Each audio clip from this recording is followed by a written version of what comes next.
What is going on, guys? All right, today's show is brought to you by our new sponsor, ThriveFantasy.com. It's DFS for prop bets. Visit ThriveFantasy.com or download the app on iOS or Android. Use promo code Armchair to receive an instant match up to $50. You choose 10 of your favorite props to quote-unquote build your lineup and compete against the rest of the field for cash prizes. Again, guys, sign up at ThriveFantasy.com or get the app for iOS or Android. Get the promo code Armchair and get an instant match. There's also a Thanksgiving GPP right now for a guaranteed 10K. So go there right now and sign up and use promo code Armchair. We got a great show, guys, tonight. It is a special night for our DFS show. We usually do Friday nights, but we couldn't do Friday this week, and the Wednesday show had to be canceled, so we moved the Friday night to Wednesday night. We're talking Thanksgiving slate and the main slate, so hang tight, guys.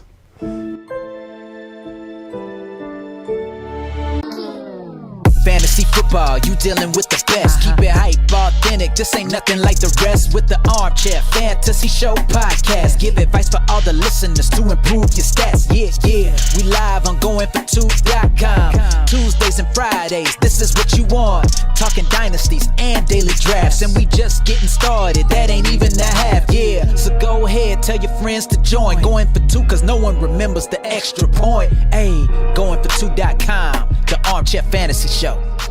All right, guys, welcome to episode 183 of the Armchair Fantasy Show. I'm your host, of course, Jeff Lambert, and you can find me on Twitter at JeffLambert77. I'm here as always with my two co-hosts for the DFS Show. I got Gerson and Tim tonight. Tim, man, how you doing tonight? Man, I'm doing good tonight. I was so excited to hop in here and talk about this Thanksgiving slate, man, and then everything went to shit today. Yes, it did, unfortunately, and we'll get into that in a minute. I'm sure everybody's heard by now. There will be no primetime Baltimore-Pittsburgh Steelers game. Gerson, man, how you doing tonight? I'm doing good, man.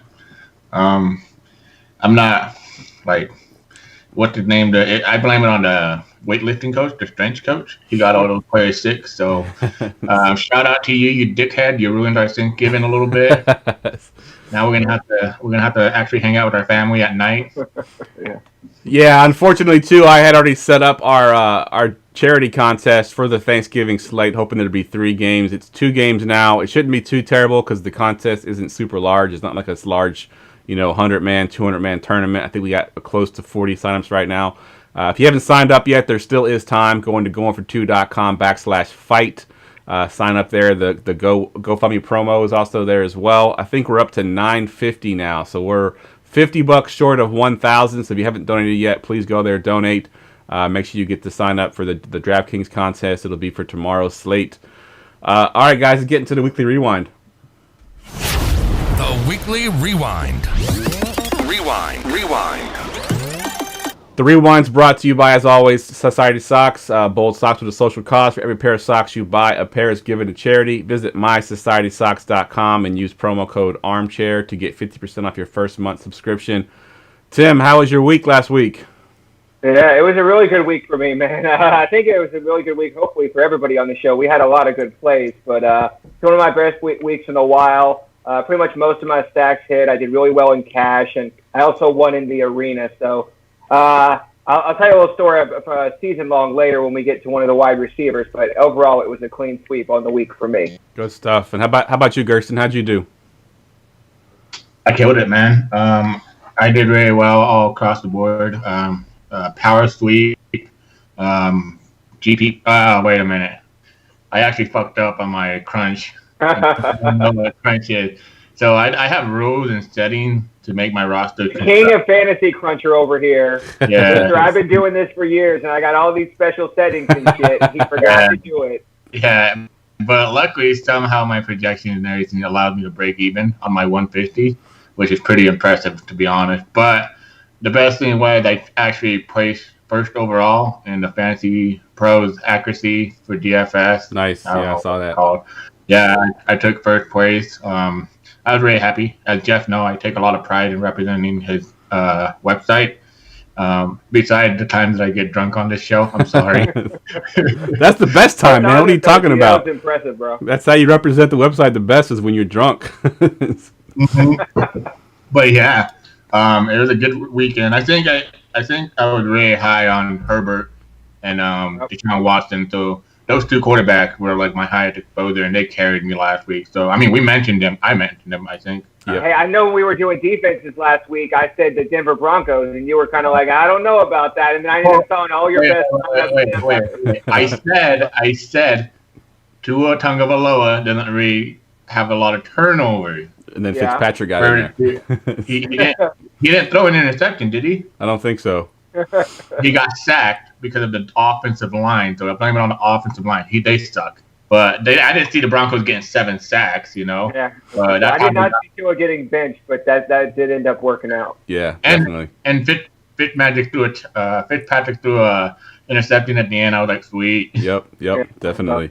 Good call, though. Good call. Yeah, I did pretty well too. My cash lineup killed it. I had Keenan Allen and Herbert in my cash lineup, and I actually went on a show, sort of a last minute thing on the night before the Sunday games, and had a head to head with Steven Simpson on nimblenumbers.com, and had a head to head with him, and ended up winning the head to head as well because my cash lineup crushed it. Like I said, I had Keenan Allen, I had Herbert, I had Goddard in that lineup as well. Kalen Ballage wasn't great, but he was good enough to get me in there. So, I had a pretty good week as well. Cash lineup, when it hits, it's usually a pretty good week for me. Yeah, Jeff said, fuck Taysom Hill. I'm playing Herbert in cash. Yeah, exactly. I faded Taysom Hill everywhere except FanDuel. I played him on FanDuel because you had to at tight end, but I didn't play him in any of my DraftKings lineups. I mean, I regretted it to some extent, but at the same time, I didn't know he would be that good, with the rushing touchdowns that he got. So, he had like, what, 2 points at half? Yeah, it was not a good. At first, I was like, I'm glad I faded this guy because he's barely throwing the ball. And then at the end, I was like, oh, shit, well, maybe I should have started him after all because he actually was pretty decent. All right, let's talk about this Thanksgiving slate really quick. We had some plans to have, basically half the show be the Thanksgiving slate, but now we only got 2 games. And it's the 2 games that aren't really that exciting. So we'll go to the Houston-Detroit game first. And, Tim, I'm going to go to you. Just kind of give us your overview on what you think is going to happen in this game, some of your top plays. We won't go position by position. Just give us your thoughts on this game and what you think can happen here. Yeah, I think this was already the chalk game due to the high total, but I think it's even chalkier now. I think you're going to have to find ways to be different, especially on this slate, if you're going to play large field GPPs, if you're going to have any shot of winning and not splitting with 500 people. Some of those options are just to do a full-on onslaught. Stack like 4 guys from a team, stack a whole game, maybe 1 guy from the other game, or leave a ton of money on the table. So I think Watson stacks are going to be the most popular, both in cash and GPP. So if you are going to go with Watson stacks, you got to make sure you find some ways to be different. I think Jeff's going to talk about an option here later. But I also think Stafford stacks are a very good option in GPP. I think if you are playing cash, though, I think you pretty much have to play Watson. Yeah, I agree. I think Watson is definitely the play there at quarterback. It's a 51.5 total last I checked, the Vegas line on that one. So Of the 2 games, it's the higher total. Houston's, I think, a 3-point favorite last I checked. But yeah, I think Watson, has been playing like we know him to play. He's been playing great since Bill O'Brien left. He is expensive, obviously, at $7,400. But I think you got to play him. I mean, there's 4 quarterbacks on the slate. I think he's the one that you got to play for cash lineups for sure. Gerson, what are your thoughts here on some of the guys that you like in this game? Just like overall, the Houston and Detroit game, or you want me to talk about the other game? Nah, Houston and Detroit. Detroit. Who are some of your guys you like in this one? I mean, I think a lot of injury dependent. If DeAndre Swift doesn't play, then we're gonna have to make a decision on Harrison Johnson, Adrian Peterson. I'm probably not gonna have too much of either. Yeah. But as Swift plays, I think he's a top play. Wide receivers, I'm not going to ruin. Did you put him as your sick call, Jeff? No. Who's that? No. There are 2 players on this slate that are both possible not to play, that if they do play will be massive chalk. And I think that's interesting because usually if a guy's questionable, you're thinking, I might be able to get him at lower ownership. But no, if Swift plays, and obviously we'll talk about the guy in the other game, they're both questionable. Both, I think, have a good chance to play maybe one more than the other, but both will be chalk if they play. I do think this game has more potential for a shootout than Dallas and Washington. I agree. I think this game is a better game to correlate. But there's a really, really one stud wide receiver in the other game that I really, really want to play a lot. But Other than that, I think this game you can stack it, but I think there's better options. It's funny because like I feel in this game there's the wide receiver option, and the other game there's the running back option. Yeah, yeah. So it's like they share back and forth. But like Tim said, do an onslaught. I mean, that's how you take these GPPs down. Don't be afraid to do three players from the same team. You know. Yep. Yeah, we always talk about doing double stacks, but I think Watson, Cooks, and Fuller is going to be pretty chalky. So you're going to have to find some way to be different. One way I think I liked initially, even though he's starting to get more popular, is Marvin Hall. He's been playing a ton more snaps since everybody's been out. I think more people are going to go to Marvin Jones than Marvin Hall. I think they're both good plays, especially run back plays. Cephas season is unfortunately over pretty quickly. I think unless you're playing the showdown slate, if you're playing the 2-game, I don't think Cephas is probably in play unless I'm playing 150 lineups, and even Gerson might not play him. But if I'm playing the showdown slate, I think Cephas is in play. Yeah. I one note I wanted to put. One of the biggest things about 2-game slate, and since I do a 150 lineup, there's a lot. You're going to have to throw a lot of rules away. You're going to have to. Just close them all out pretty much. You don't even. I'm probably going to get crushed for this, but you can play your defense against one of your players. Yeah, you're going to have to pretty much. Yeah. Players. You're going to have to. Multiple players, you know? Yep. Because, like, if you really think about it, are you really just going to fade DeAndre Swift against Houston? Yeah. When they have the best matchup? And, you can play the Texans defense at 2,700. Yep. I mean, screw it, But the thing is, like, you're going to be playing multiple players. Let's see, Cooper, Zeke, you're going to play them together. McLaurin, Gibson, you're going to play them together. So all the rules that you had, you're going to have to do it. I mean, if you want to talk with Tim a little bit, because I wanted to find last year's roster and go over it and just give you guys an idea how crazy it is. Because I played a lot of 2-game slate. That was with, Yeah, they're crazy, man. So go ahead. One thing I do want to talk about real quick is T.J. Hawkinson. And I think when you initially look at this slate, you want to just kind of jam him in the lineups. But he is still, even despite all the injuries they have to their wide receivers and stuff, he's still not running an elite number of snaps. He's been around 66% of snaps the last couple of weeks. And elite tight ends run 75%. I mean, they're on the field for 75% plus of snaps, right? Like a couple guys we're going to talk about in the next game are both above 90%. So I think it's interesting that they're giving Jesse James so much work. Again, a potential showdown play. But I think Hawkinson, he's still got that he's still got more upside than any tight end probably on the slate. So I think you kind of have to look at him for that reason. But he's just not an elite play for me like I hoped he would be. You guys think he's hurt? I think he's playing hurt. Yeah, I think he's playing hurt. I think if you look at him early in the season and how he was moving, he's not the same player right now. He's playing hurt for sure. Okay.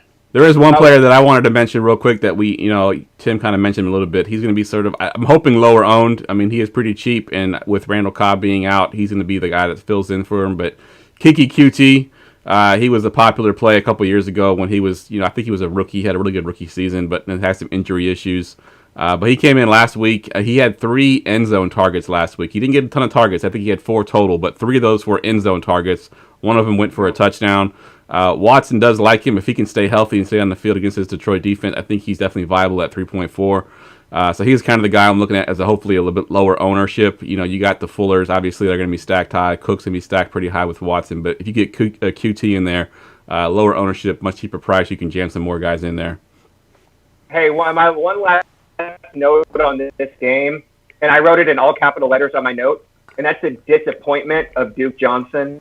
Yes. This dude is continuing to play a ton of snaps and is just doing nothing with it. But again, I think on a 2-game slate, you kind of have to throw that out the window and just consider him on a play, against a terrible Detroit defense. Yep.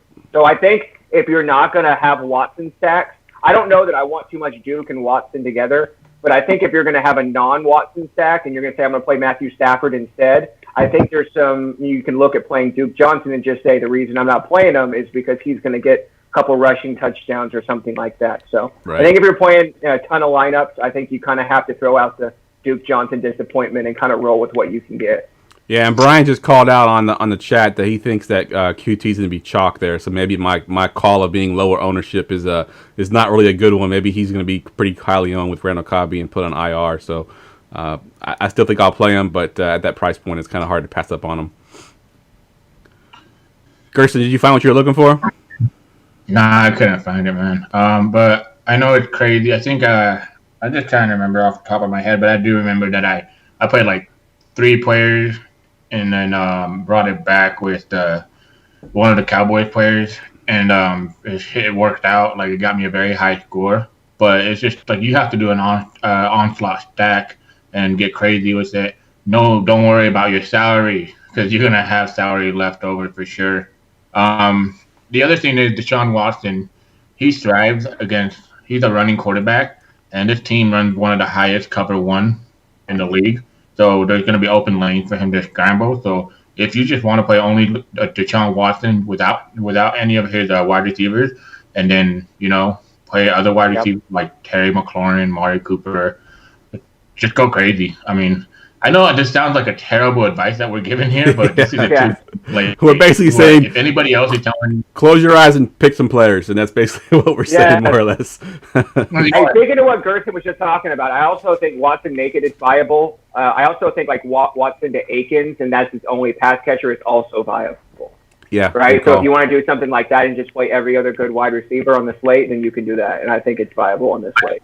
I think one of the sneakiest value of the slate is Michael Gallup, and that's just my opinion. If there's any game that he can blow up, it'll be this one. Be the highest leverage of the whole slate. It could be Michael Gallup week. Yeah. I mean, let's just go ahead and move over to the second game then, huh? Are we all done on the first game? Yeah, let's go ahead and get to the Washington-Dallas game. 47.5 total. Dallas is a 1-point favorite. Tim, what are some of your favorite plays in this game? Yeah, just the first thing I wrote in all caps was this is a Zeke week. I think with the terrible running backs you have on this slate, you pretty much have to play Ezekiel Elliott. You know what I mean? Like, it's a situation where you just and he's not even like he's priced the way that he's been playing because they've been so bad that they didn't even try and price him high. Like, you almost have to play him. And so I'm going to be interested to see exactly how high Zeke's ownership is going to get on a 2-game slate. But I think it could be 50%. It's just crazy. At least. But what you just mentioned, Gallup continues to be the snap leader. He gets a ton of volume, but he's just not putting up those big numbers, and they continue to keep his price down. So I agree. Just huge leverage on Gallup. I think I'm going to go back to Lamb and Cooper though for most of my lineups. I think that they seem to be showing the upside that I'm looking for on a tournament like this. Just real quick, we had a question from Matt Dahl on Facebook here. He wants to know: would you consider stacking 2 running backs like Gibson and McKissick? Gerson, would you consider doing something like that? Yeah, it's viable. Anything viable on this slate. I'm telling you guys. Well, you got one that gets touchdown equity and the other one that gets PPR equity. So I mean, if that game goes into a shootout and they both, we've seen them both be viable against Detroit. They got McKissick got 17 points. And then Gibson got 22 points. So it can happen. And we know Dallas' defense is just god awful. I mean, talk about the worst. Yeah, if there was ever a slate where you could play 2 running backs on the same team, this is it. Yeah, agreed. And this game might get a little chippy too. There might be somebody ejected. I'm gonna call it right now. Someone might get ejected in this game because this is the game that they hurt Andy Dalton. Remember, there was a big story about how the team didn't defend Andy Dalton when he got that really nasty hit, got knocked out for a while. So the Cowboys are going to come out trying to prove a point here. So this game might get chippy. I know the Washington football team and Dallas Cowboys don't get along. So I'm going to call it and say somebody gets thrown out. Hopefully it's not one of your players, but I think somebody gets tossed from this game for sure. Gerson, talk about McLaurin a little bit. I know he was one of the guys you were talking about. You kind of alluded to earlier in the podcast. Talk about him a little bit. I think McLaurin is my favorite play of the whole slate. Like, the top play. I mean, he had an excellent matchup. Just Dallas just allowed a lot of points to wide receivers, even quarterbacks. Basically, their secondary is awful. I think Travion Diggs is still hurt. I don't think he's gonna play. I might be wrong though. I haven't checked on that. It's Wednesday, guys. I usually don't even start researching until Thursday. Agreed. So that's an idea. But no, you're gonna have. You want to lock if you're a crazy mofo and you play cash game, Terry McLaurin better be in your roster. Yep. Because he's probably going to be like 80% owned in cash game. But I love McLaurin. I don't know what to do about these Sims guys, Steven Sim and Cam Sim. It looks like 1 week is one, the other week is the other one. And then Inman's back too to throw another wrench into there. I think Inman's coming back this week as well, so it's going to be a whole nother mess in there. I do like both the tight ends in this game. That's one thing I did want to make sure we mentioned. Both Schultz and Thomas have great upside, and they're both priced under 4K. I think it's 3,800 and 3,300, something like that, 3,500. So I think that's where I'm going to have a lot of my exposure to tight ends, just so that you can literally pay up for all the other guys we're talking about. We talk about sometimes, you don't have a lot of salary constraints, especially on this slate. You can leave money on it, but I think I'm still going to try and pay up for a lot of the guys and use one of these cheaper tight ends. I like Cam Sims, by the way. That's the guy I pick. At least I'm hoping for it. All right, we probably spent too much time on this slate already. We're already at 25 minutes here, and we haven't even gotten to the main slate yet. So let's go ahead and move into the main slate. We'll try to knock out quarterbacks before the break, and then we'll do the tight ends, running backs, and receivers after the break.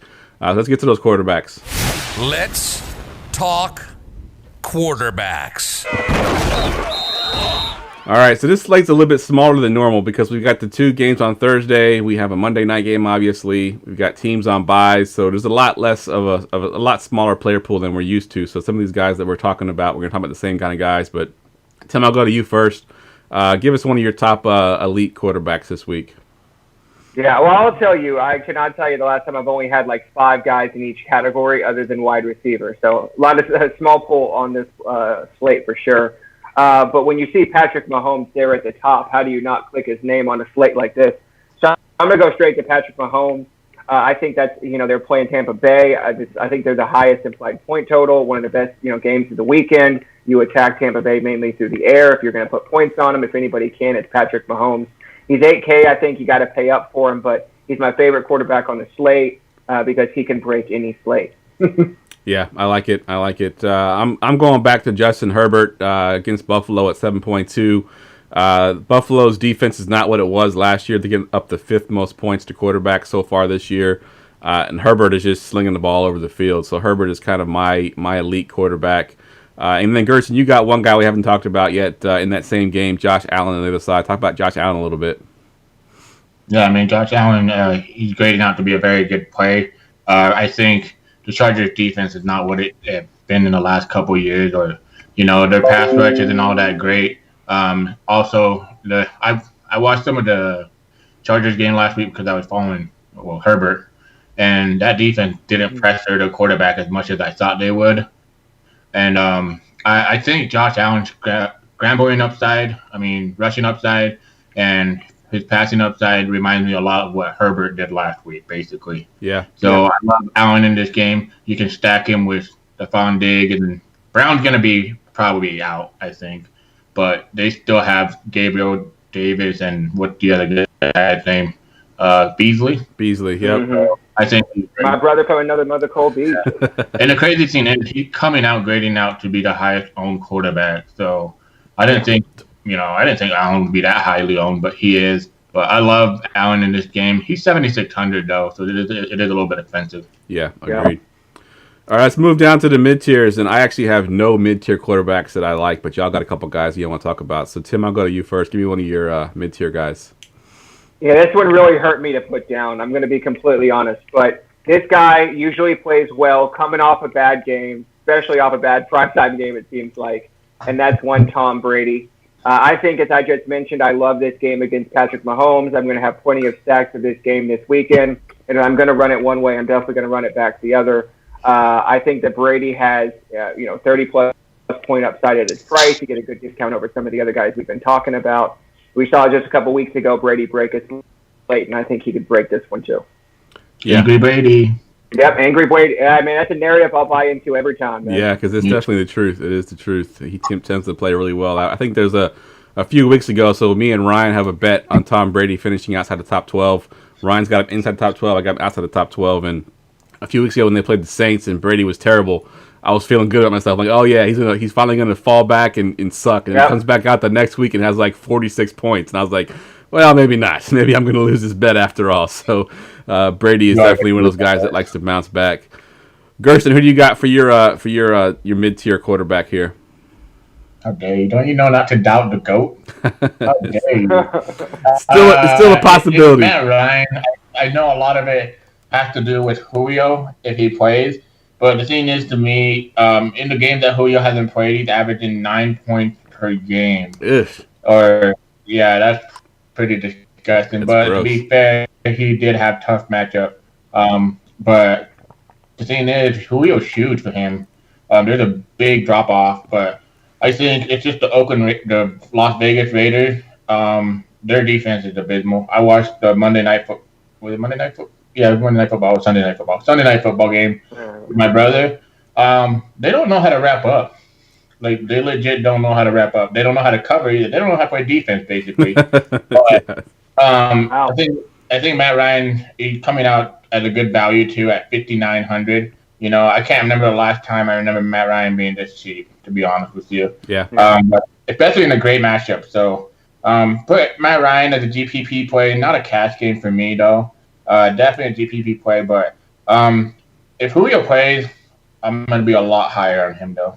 Yeah, Matt Ryan at home against the Raiders for 5,900 should be like a lock, and we're like, yeah, exactly. That says a lot, honestly. Yep, exactly. It's just Julio. All right, that's it. I'm not going to take your guy. Oh, go ahead. Go ahead. I was like, that's it for the mid tiers. Let's move down into the lower tier, and you got one guy that neither one of us have, Tim. So we'll talk about the guy that you have that's different than both of us. I do, and this is a guy that I've made fun of many times on this show, but I'm actually going to play him this week, and that's one Danny Dimes. This guy, ever since he fell over or whatever it was on Monday Night Football, has actually showed that he actually can run the ball a little bit, and I think he took one in from like 15 or so last week. So this guy can throw a little bit, and he can run a little bit. So I think at his price, I think there's another guy that's going to be much more popular. And so I think he makes a great pivot in tournaments this week. He's got a couple of decent stacking options, and like I just said, he can get there with his legs too. So I think old Danny Dimes actually makes an interesting tournament play this week. Yeah, I think they have who's their quarterback this week? It's not the guy that played last week. It's Brandon Allen. Is that who's playing this week for them? I forget. Yeah, I think it's Brandon Allen. So you figure you might get some short fields there too. With the Giants defense is actually pretty decent, so they can get some short fields, some easy points there. So Danny Dimes definitely is viable. Yeah, Bengals don't put a lot of pressure on the quarterback. The game script works out for him. It's a ton of things that look good for him this week. Agreed. Gerson, talk about your boy, Mr. Derek Carr, who he looked really good last week. Unfortunately, they couldn't pull the win out. They couldn't figure out a way to stop them. But they looked good last week, and Carr's been playing pretty well. Yeah. I mean, I think Derek Carr is very underrated. I mean, one of the most underrated quarterbacks in the league, I say. I'm not saying that just because I'm a Raiders fan. It's just he's playing with no weapon too. Like, they drafted these receivers. Brian Edward and Henry Rugg, and they're not even the main receivers. It's Nelson Aguilar and Hunter Renfro, and we'll call it Darren Waller. But he did very good in the last game. But we have a pyramid. Like we have a triangle, right? Like, who's playing the Atlanta Falcons? Quarterback, stack them, play them. You know. Yep. Whoever's playing the Atlanta Falcons, their defense is the worst. I mean, and I expect the same in playing Derek Carr. It's going to be hard who you want to stack with, but it's mostly I'm going to do Darren Waller and what's his name, Nelson Aguilar. And I can't believe it's 2020 and we're saying Aguilar, you know? Yeah. He's known for what, dropping balls? Yep. That came out wrong. But yeah, I mean, I love Derek Carr. High implied total, 28 points.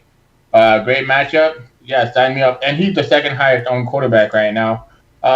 I expect that to change, though. Guys, it's Wednesday. I mean, anything that we say today, a lot of the DVOAs, the ownership, the injuries, it's going to change a lot. Yep. So make sure you check your updated news and all your information. Definitely check out the War Room show on Sunday morning when Gerson is there telling you all about everything that's going on. So definitely check that out. So I had one guy left on there, and this is a big if he plays. If Tua Tagovailoa is not playing, and it's Ryan Fitzpatrick in there versus the Jets at 5.5.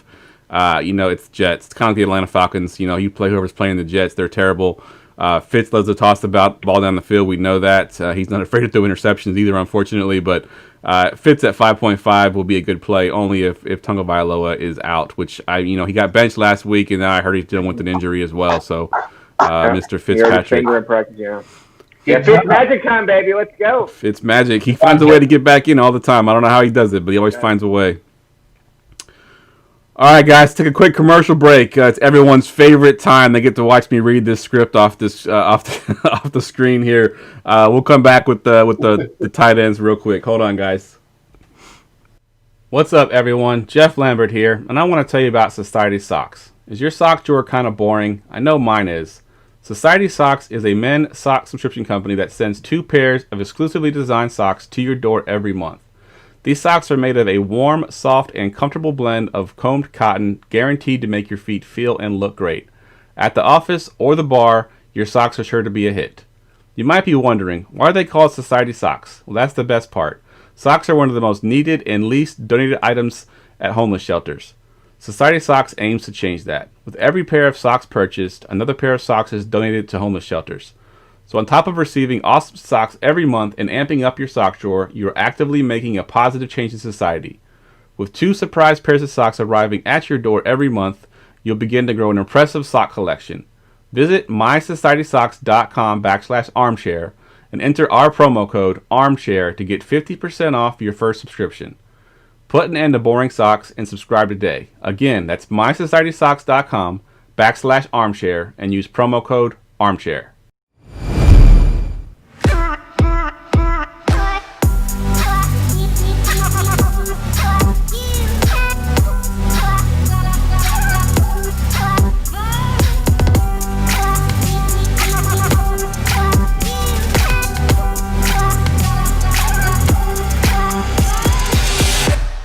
All right, guys, welcome back. We're breaking down the slate, and we're up to the tight end. Did somebody say tight ends? All right, so the top tier guys there, we got 2 guys. We all have the same 2 guys. So, Gerson, pick whichever one you want and leave the other one for Tim. Okay. Well, I'm obviously going to pick Darren Waller. Darren Waller in this. Wanna be a baller. Shot call, man. Need a drop. Well, yeah, my bad, guys. I forgot to play it. Actually, I don't have the soundboard downloaded on this PC. I just got a brand new one a couple weeks ago. After that 1 week that it crashed on the show. No, he got 21 points last week for Kansas City, 7 for 7 reception target, and 88 yards. Looks like a baller, right? So against the Atlanta Falcons in a 28 Empire total, he's 6,000. Really pricey. So you're gonna have to find value. But we found a lot of value. There is a lot of value this week that I like at running back and wide receiver, so it's going to be easy to fit him in. But his ownership coming out at 24%. That's pretty high. That's probably number one. A lot of ownership hasn't changed for the Baltimore and Steelers game. But Darren Waller is number one on ownership, following by the guy that Tim's going to talk about. Yeah, I think it's more viable this year than ever to pay up for tight end, especially since we're going to, as Gerson just mentioned, I think punting wide receiver 3 has become more viable than ever.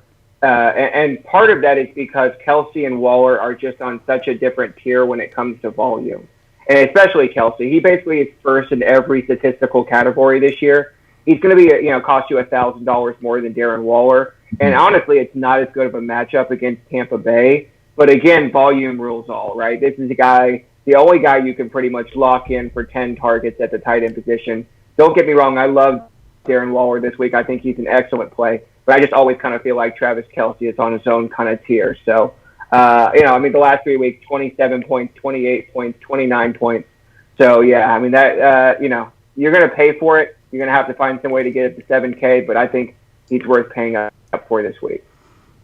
Yeah, I agree 100% with both those guys. I have them on my top tier list as well. Moving down into the mid tiers, I thought about one of the guys that will probably be a little bit lower owned, I'm assuming, but this is only if Fitzpatrick plays once again. That's Mike Gosicki. Gosicki kind of disappears when there's Tagovailoa back there, but Fitzpatrick looks his way. He got most of his targets in the last game from Fitzpatrick at 4.3. If Fitzpatrick's playing the entire game, I do expect Gosicki to have a much better game. He had 5 targets last week. I think all 5 of them came from Fitzpatrick. He only had 40 yards, but at 4.3, you can afford to pay him at lower ownership. So he's my mid-tier guy that I like. Gerson, who do you got in the mid-tier? Not Gosicki, bro. I can't play him, man. I mean, you have some balls, Jeff. Only if Fitzpatrick is in there, because he was good last year with Fitzpatrick, and he was good early in the season with Fitzpatrick. But since Tagovailoa took over, it hasn't been good. Fitzpatrick played the Jets earlier in the season with Gosicki, and he only got 2 targets and 0 reception. So I just can't stomach that. Talk about one of your guys. Yeah. Hayden Hurst against the Las Vegas Raiders.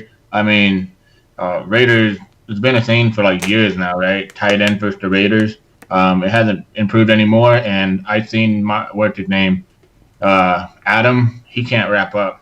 He just wants to knock you the hell out, and next thing you know, it's a flag or he broken tackle, and next thing you know, they get like 5 more or 10 more yards. But Hayden Hurst for sure, 3,900, no Julio.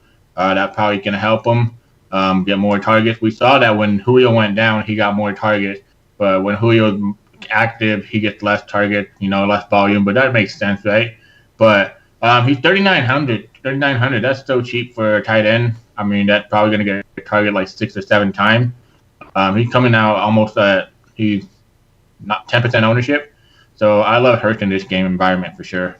Definitely. And Tim, you got a guy out there we haven't talked about yet that we all kind of, I think, are high on. Yeah, and that's Hunter Henry. I've pretty much played him every week. I was high on him last week. I'm going to go back to him this week. He's 4,800, but he's getting kind of upper tier volume. He's averaging 6.6 targets a game and playing over 90% of snaps. And an interesting stat that I saw is he played 2 games against his division. He scored in both games. So he gets another divisional, what is it here? Never mind, I got to take that back. He's playing against Buffalo. Sorry, I was looking at a different stat. He gets Buffalo, and they just give up a ton of points to the tight end position. So, I mean, that's one of the reasons. At 4,800, I still think he's in a great position if you want to pay down from Waller or Kelsey. Yep, agreed 100% there. And I got just one more guy. I'll just mention him, and then we'll get to the values. And that's Evan Ingram. I know he busted the last time he played in Week 10 at 3.5 points, but before that he had 15.8, 12, and 10.9. The Giants find ways to get him involved. Sometimes they run him on jet sweeps. I think against the Cincinnati Bengals, I think he's definitely viable at 4.5 as well. All right, let's get down into the value tier. And Gerson, I'll go to you first this time. Who do you have as your value? There's not a lot that I like in the value tier, to be honest with you, but Irv Smith Jr. stands out for me as Carolina is one of the bottom 10 defense against tight end.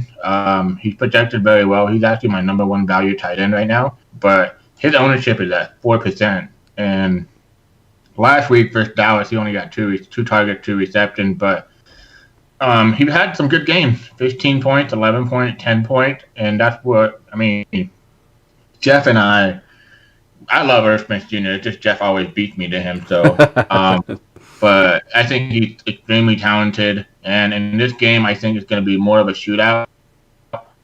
People are probably not going to think this game's a shootout, but the Vikings are projected for 27 points, and I think Teddy comes back in this game, to be honest. I think he almost played last week, but they decided to just go P.J. Walker. It has a 51-point implied total, so I'm for sure going to be trying to get a little bit Irv Smith Jr. to my 150. Is there news on Thielen? I know he tested positive, and then there's it was like a negative. Yeah. So, his coach said that they don't know yet. It's going to be a game time decision, but I'm like, COVID-19, you kind of know right away, don't you? Yeah, I think it might have been a false positive, possibly, but it's been kind of murky as far as what's going on. So if he's out, I think ISJ gets a little bit of a bump as well. Yeah. Tim, who do you got for your value?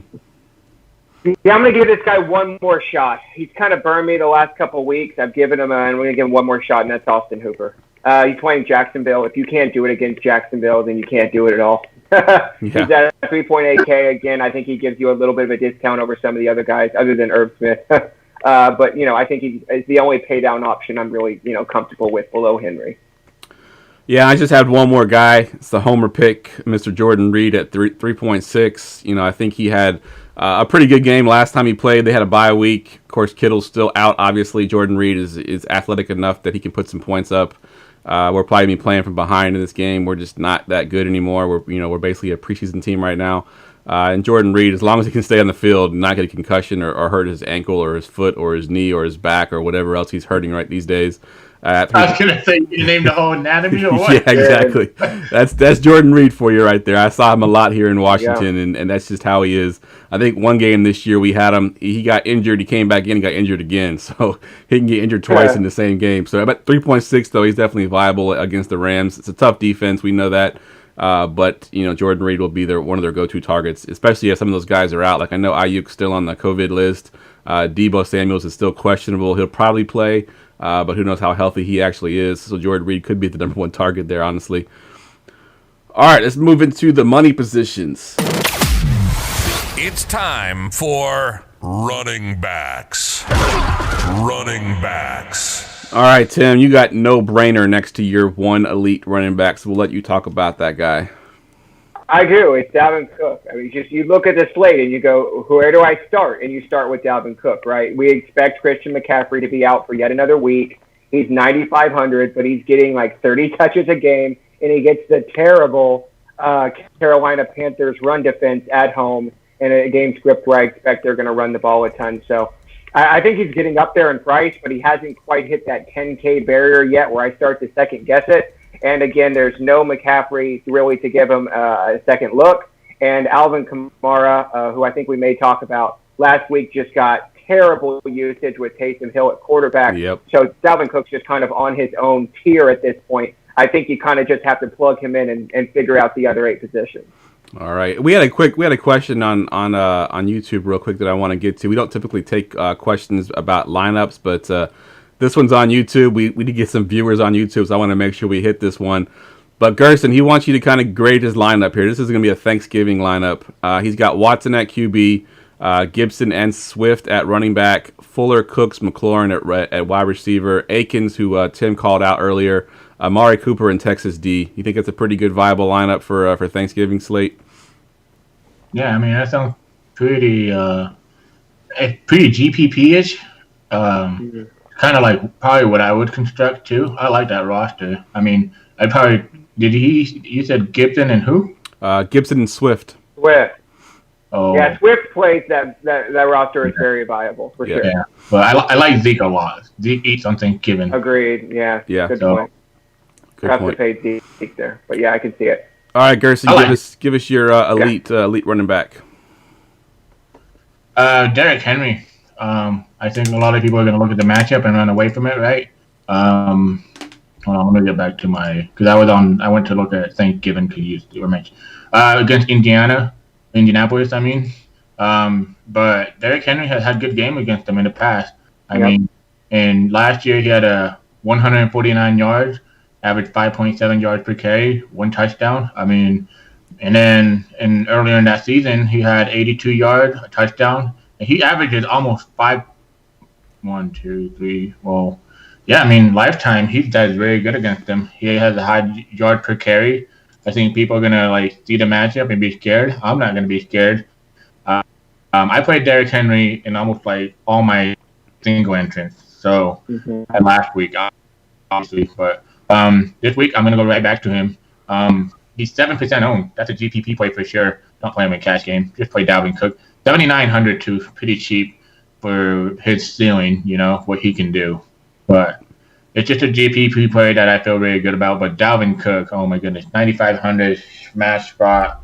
I didn't think that we'd be saying, oh, we're going to pay 9,500 for Dalvin Cook. But I always thought CMC is going to be the only guy that ever gets to 10,000. Yep. If Dalvin keeps this pace up, he might get there. Yep, agreed. I only had one other guy, and that's your boy Josh Jacobs. He gets the volume. We know that he gets tons of volume. The Falcons actually showed pretty well against the run, but I think it's because they're so bad against everything else that no one needs to run the ball on them. They just can't stop the pass.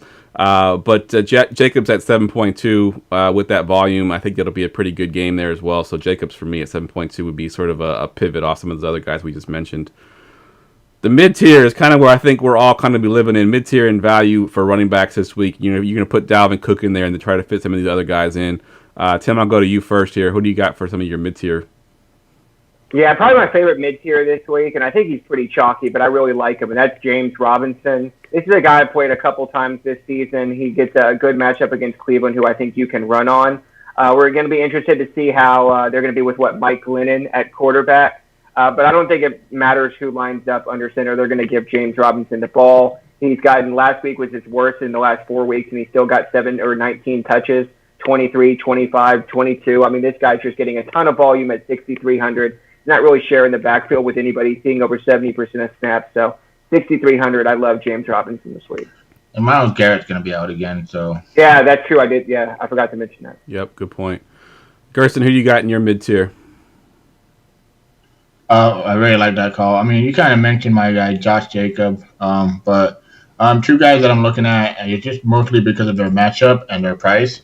It's definitely Todd Gurley. As you guys can tell, I've been talking a lot about this Raider Atlanta game. Yep. For good reasons, guys. There's gonna be a lot of fantasy points in this game. The Raiders' defense is just awful this year. Both teams don't play defense. They don't know what it is. Neither one of them do. They can't tackle. They don't stop in the red zone. Like, they pretty much score all the time. Yeah. I mean, it's just with Todd Gurley. I mean, this guy touchdown dependent, right? But in this game, I'm pretty sure he's gonna get to the goal line quite a bit. And if he gets 2 touchdowns and like 80 yards, I mean, that's that's his ceiling nowadays. Touchdown 80 yards probably. Yep. But there was a game. Yeah, I mean, but like seriously, Todd Gurley 5,500 guys. That's so cheap. Against the Las Vegas Raiders, I'm gonna have a lot of him. Along with the other guy I want to mention is just Kareem Hunt. Nick Chubb, he didn't get the goal line work last week. He it was did actually not. Kareem Hunt. You're right. So that was shocking to me. I think Hunt got like 5 red zone looks too. And it kind of shocked me because you think about it, Nick Chubb do that guy. But Chubb is 7,100 this week, and Kareem Hunt is 5.6. What? 5.6. Yeah, 5,600. So pretty sure Chubb's going to be more heavier owned, but I'm actually going to go to Kareem Hunt in this game for me at 5,600 for the value. Yeah, it's funny because Chubb was the first name I wrote down on my list at 7.1. I saw you two both had Hunt. And I was like, why do they have Hunt? Because, this is more of a game script for Chubb because I think they'll be up in this game and they want to, pass the ball as much. But then as I'm scrolling down the list, I'm like, oh, that's why. Hunt's 5.6. Like, he's so much cheaper than Chubb. Mm-hmm. That's why he's got to be on this list for sure. I agree 100% that Chubb needs to be in there. And you're right. He got the red zone work. I own Chubb in my main Dynasty league, and it was frustrating the hell out of me to see Hunt back there every time they got down in the end zone area. So I was pissed about that. Hey, so one quick thing. I was looking at his game log, and I usually don't pay too much attention to game log, but I thought this was interesting.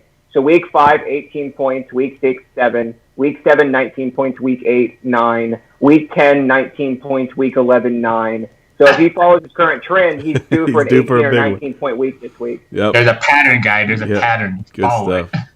I love it. All right, I got a couple guys that'll be lower owned, especially one of these guys. He doesn't catch passes, and it's going to be a tough game for him as long as they can stay in the game. But Rojo versus Kansas City. Kansas City is not very good against the run. The biggest thing with Kansas City is they get up big on most teams, and then you can't run the ball against them. So if Tampa Bay can stay in this game and stick with the run, I think Rojo can be a decent touchdown dependent option at 6.1.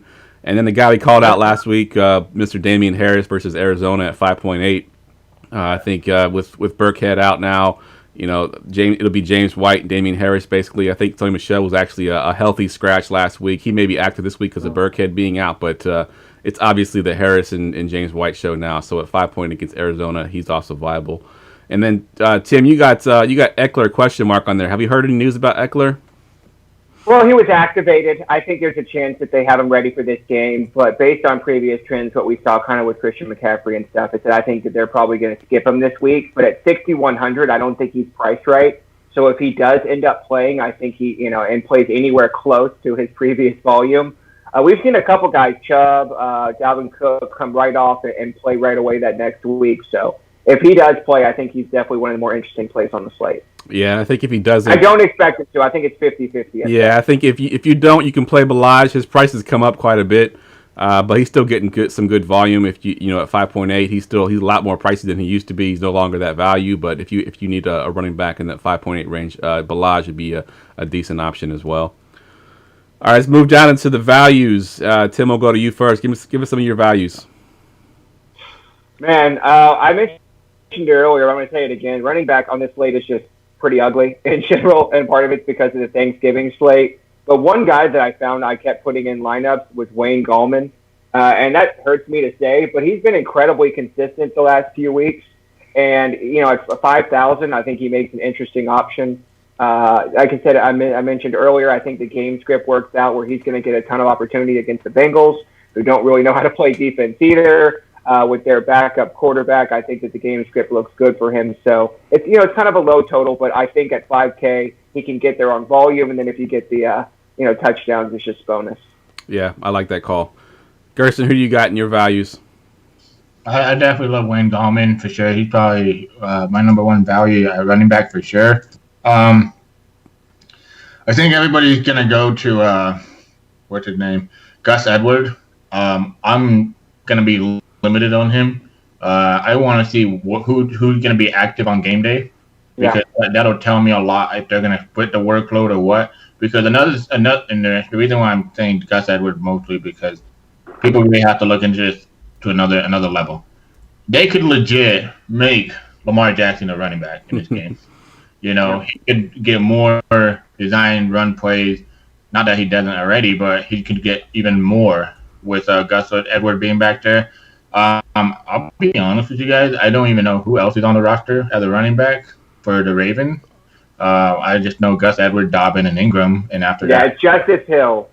And he's a guy who's popped a little bit previously in preseason, but even if he does step in, there's no way he plays more than 30% of snaps. Mm-hmm. But I was just looking at some numbers, man. There's a realistic possibility that Gus Edwards could get 12 rushes for 52 yards, no touchdowns, no receiving work, and give you a realistic 5 in your lineup. Yeah. And I think that's the only thing that worries me there. He's got some upside. He's going to see a ton of work, but he could realistically give you a 5 as well. Yeah. The real big downside with Gus Edwards is he does not catch passes. I mean, I'm looking at his career now. So this is his third year. He's got a total of 12 catches for his entire career, not in a season, in his whole career. So he doesn't catch passes. That's the downside right there. I think that the defense sees him back there. They ignore him in the passing game. So, and the Steelers is a very good defense. So it's going to be tough for him to find some room to run. He could be standing in the flat like this, and they wouldn't throw it to him. I mean, I think the Steelers is a good defense because the run is a little bit overstated, I guess you can say, because they have been giving up points to running back. Dobbin and them did pretty good against them. But the thing is, Bush being injured is a big loss to them. But like I said, Gus Edwards, he could be a value play. But man, I wanted to mention him. It's not more to play him, more to be cautious. Just because he's on the slate, don't be like, oh, he was on the Thanksgiving slate. Oh my gosh, he's gonna be a great value on main slate now. Think. Yep, agreed. Tim, you got a guy you highlighted there, Mr. Nyheim Hines. You like him this week?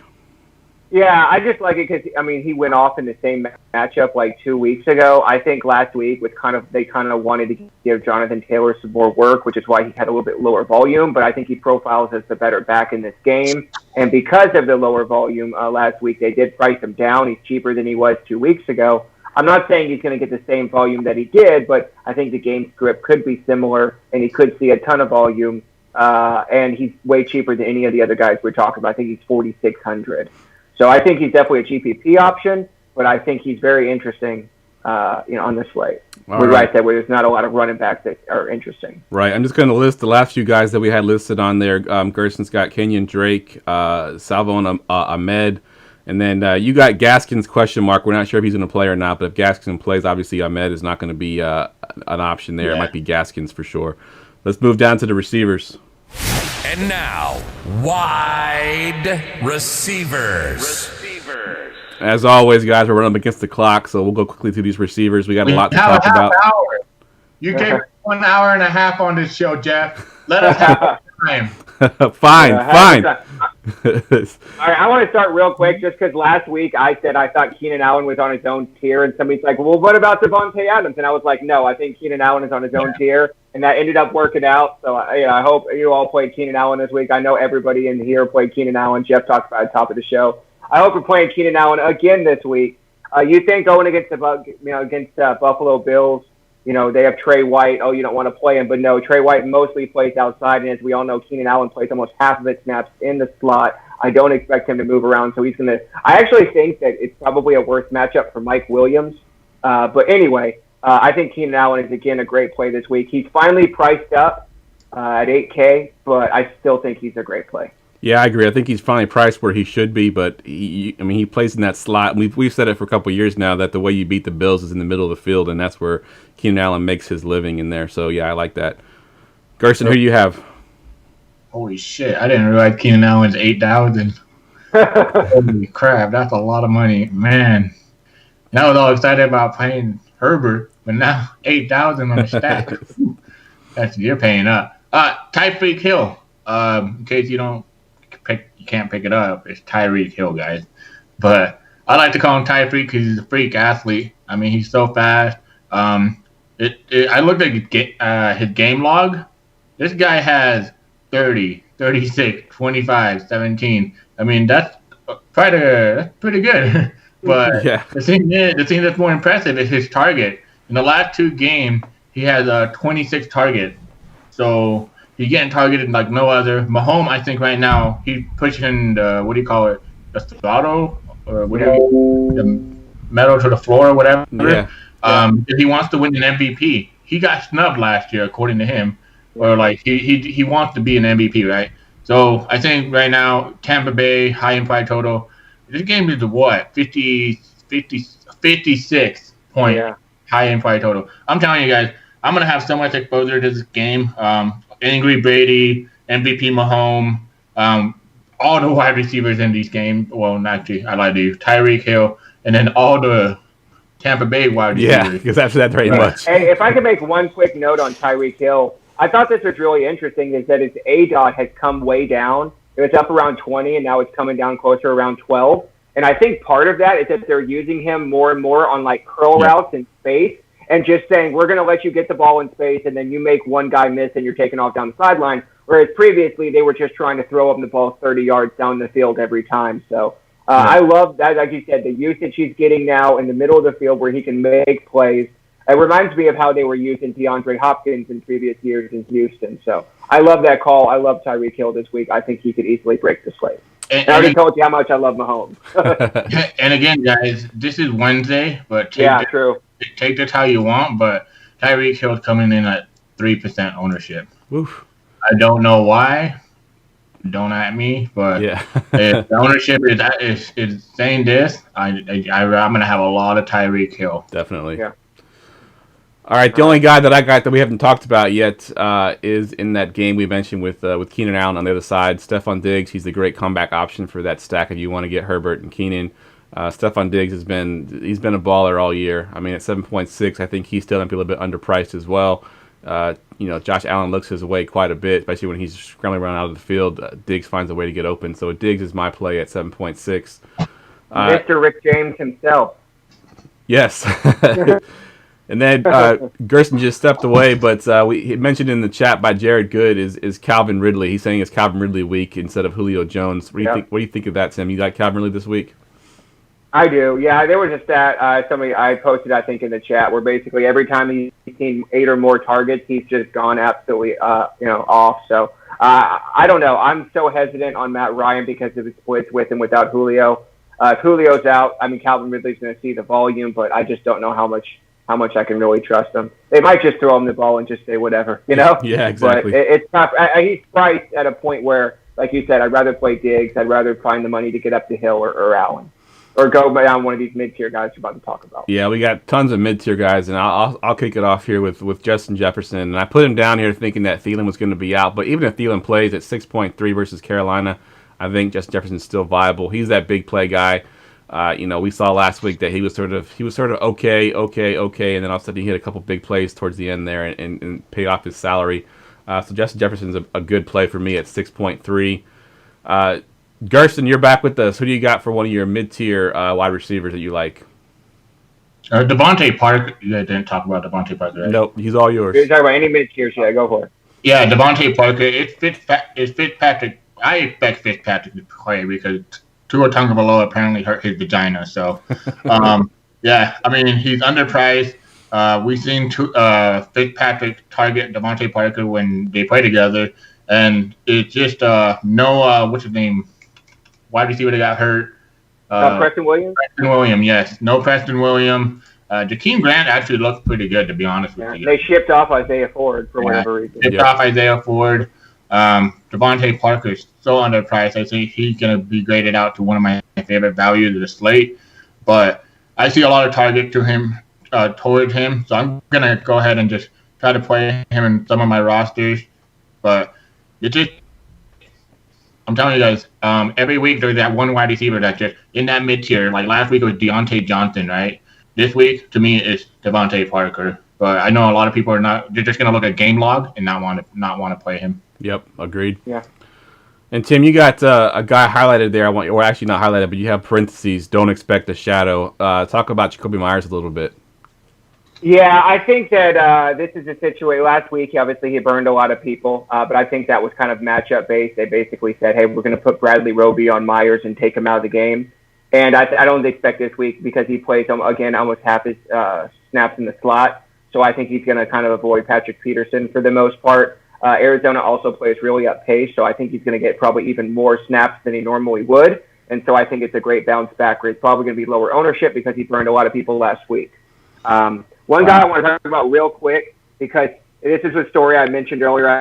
I know we're going fast here, but Monday night, I never talk about season long, but Monday night I had a matchup where I had Robert Woods, he had Cooper Kupp and Rojo, and we basically were tied. So I needed Robert Woods to outscore both of them, and somehow by a miracle it happened.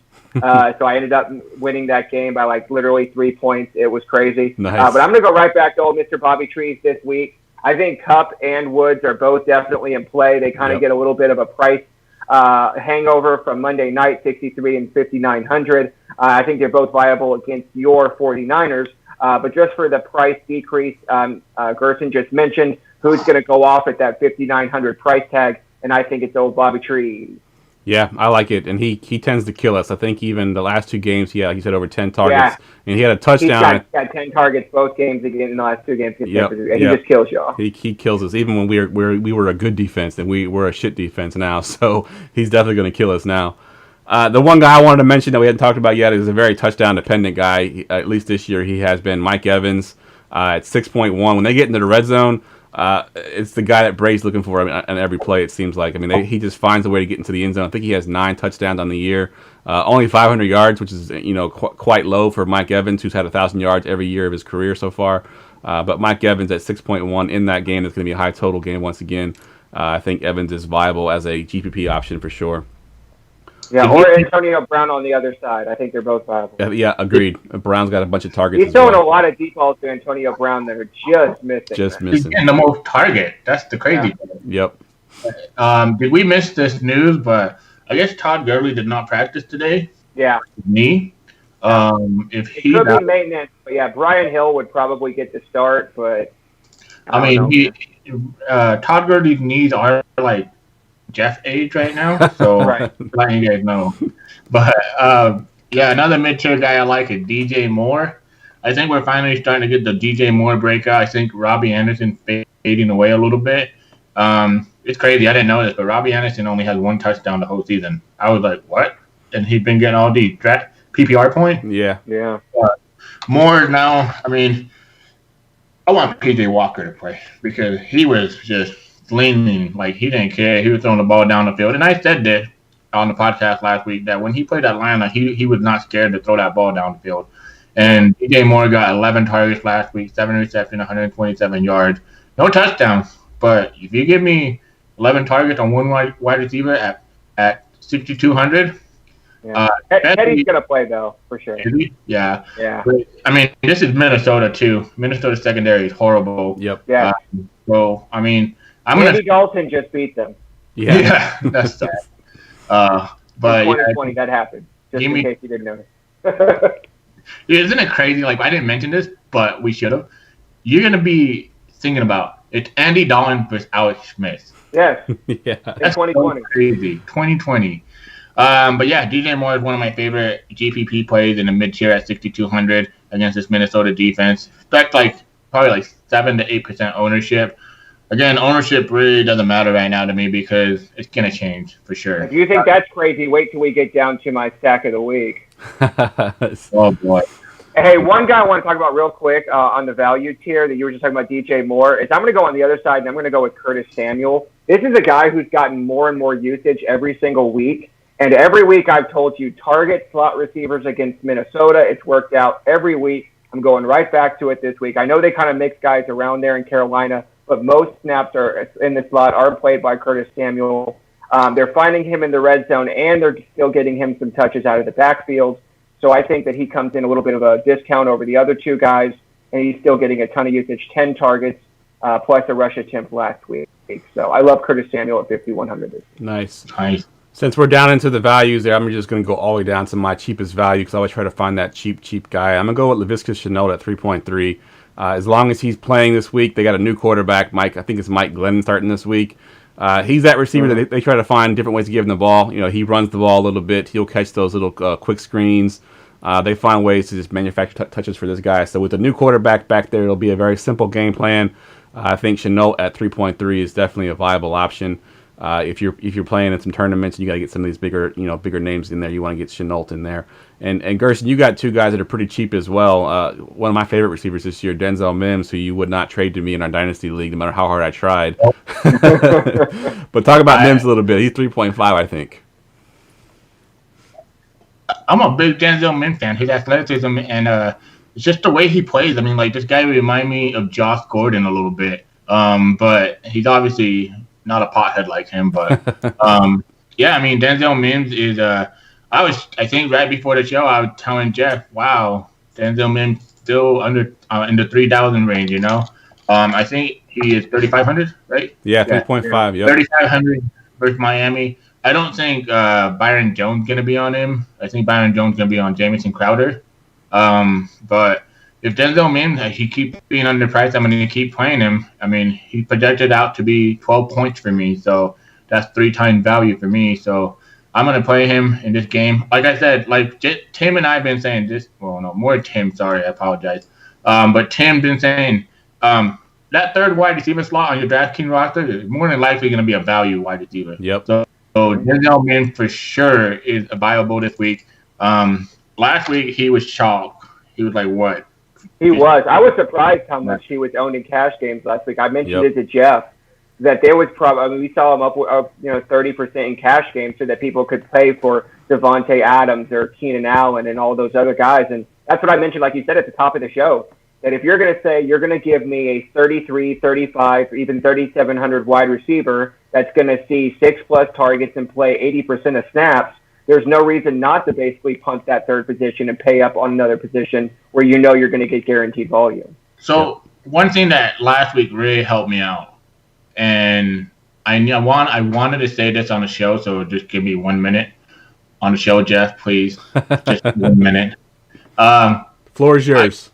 I kept doing a roster construction of Adrian Peterson, right? 4,000. Oh, he's so cheap. But then I was an idiot for so long, and I'm like, wait a minute. But Michael Pittman is 4,500. Who's going to get me more points? Pittman? Yeah. And I told you guys on the show I had Pittman projected 14 points. Yep. And then Adrian Peterson came out at, I think, like 12.9. So just for paying $500 more, I'm looking for target distribution to Michael Pittman or volume to Adrian Peterson, but this guy can't catch. Yeah. You know? Yeah. So when you see value, don't just say, oh, he's the cheapest at the running back position. Think about in your flex spot who you can play. Like, okay, Denzel Mims, he's 3,500. He's 500 below that running back value, right? I think our best value running back with Wayne Gallman. Yeah, he's actually a great player though. He's 5,000. More wide receivers have won GPPs in the flex slot this year than any other year in DraftKings history. Yep. It's more more viable than it's ever been. Agreed. I think we're getting to the point in the NFL where wide receivers value are actually more valuable than running back value, because those running backs that are value, like, come on, dude, if you play Frank Gore over Denzel Mims, I mean, You're doing it wrong. Gore is the guy. Frank Gore is the guy there, right? But he's 4,300. But then you play Denzel Mims at 3,500. Who do you think is going to get you more value, Frank Gore? Absolutely. Yeah, I don't think that the pricing has really caught up for that. They raised the floor on backup running backs, which I think was smart, so that people didn't end up being 70% owned. But I think that their wide receiver 3 pricing still needs to come up to kind of keep up with the pricing on running backs. Because like you said, the fact that AP and Brian Hill, if he ends up getting the start, costs more than Mims, Hamler, or Grant is kind of ridiculous. Is it me, or are we getting to the point in DraftKings now that I think this whole theory that you need to jam in 3 running backs to make a good roster? I think the running back usage thing is getting a little bit overrated, because we're seeing NFL split the running back usage so like much more. Yeah. That's just my opinion, though. Earlier in the year, where every team was on the slate and you had guaranteed 20-touch volume, I could see it. But now that we're in these bye weeks and we're seeing, with the Thanksgiving slate and stuff, and you can't guarantee any of these guys that many, touches, right? You're not going to say, okay, outside of Dalvin Cook, who's guaranteed to get me 20 touches on this, and you're thinking, okay, well, give me the guy that's going to get me, 10, maybe 10 targets if I can't guarantee 20 touches. Yeah, agreed. All right, I'm going to just mention real quick some of the guys we hadn't talked about yet. I mentioned Chanel already, but I have Darius Slayton on my list. And Tim's got Shepard. I think Shepard's good as well. Starting Shepard on the other side. I think Reynolds for the Rams is a pretty good play. We got all of Gerson's values, and of course we mentioned Myers already. Let's get down to those defenses. Defense. All right, so we got 2 quarterbacks this week, Mike Glennon and I think Brandon Allen. I think those 2 right there, you could start from there on those defenses. Tim, I'll go to you first, but give me one of your favorite defenses this week. Yeah, I think if you can pay off, you go for the Giants. Like you said, you're starting against a backup, Brandon Allen, whatever. I'm gonna take the Giants. They've actually had pretty good sack rates this year. They've had a couple of games where they've had 14+ DraftKings points. So if you can afford that 3-2K, I highly recommend it. Yeah, I'm with you there as well. Giants have been good even against good teams. Their defense has been pretty viable, so I do like that. Gerson, what do you got for your favorite defense this week? I'm calling it right now. The Giants are making the playoff. They're going to win that division. They're going to win. They've been playing a lot better lately. I will agree. They have looked a lot better. Granted, they've been playing some bad teams too, but at defense, this is gonna. The Las Vegas Raiders at 2,300 with the Atlanta Falcons.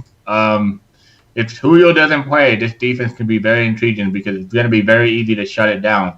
It'll be just focus on Ridley and plug in those that shut down. Well, you can't really shut down the running game and the passing game of the Atlanta Falcons, but one of them is going to work out. And 2.3K. I mean, they're coming out, and this I was shocked. I was like, wow. 24% ownership on it's awesome ownership, guys. The Raiders. Yeah, the Raiders, man. Whew. Oh, it's just crazy that I can't believe I just been talking shit on the Raiders the whole podcast, and they're actually my number 1 value defense. Right. Hey, one I want to mention from the chat, Jared mentioned the Rams. One thing I thought was interesting about the Rams, you have to pay up $3,700, but they're averaging almost 11 points at home this year. Their home road splits are basically double, 10.8 and 5.5. Yeah. So if you can afford the $3,700 to get the Rams at home against Jeff's 49ers, I think that's a great way to go as well. Yep. I definitely would do that as well. I think that our team is it's just not good right now. The only defense that I had that we hadn't talked about yet that I wanted to mention, and I mentioned them last week too, and they were, of course, I think the best defense on the slate is the Browns, going against Jacksonville and Mike Glennon at 3.1. The Browns defense just looked awesome last week. I mean, granted, it was a very good matchup, but against Jacksonville is a great matchup as well. So I've actually picked up the Browns in a lot of my season-long leagues too, and I'm streaming them this week against Jacksonville. I think it's a great matchup. All right, let's move down to our stacks. Going for 2.com's weekly stack report. All right, Tim, give us your stack of the week. Yeah, my stack of the week is going to party like it's 2017 because it's Tom Brady, Antonio Brown, Rob Gronkowski, and Tyreek Hill. Nice. So basically the throwback stack. I love it. We talked about Angry Brady. I think he's going to come out. He's going to throw 4 touchdowns this week, and I think he's going to get a long one to Antonio Brown and a short one to Gronk. Tight end slate is terrible, so I think he's very viable as well. And we talked about how much we love Tyreek Hill. Love it. Tyreek Hill. Tyreek. Gerson. Yeah, I love that.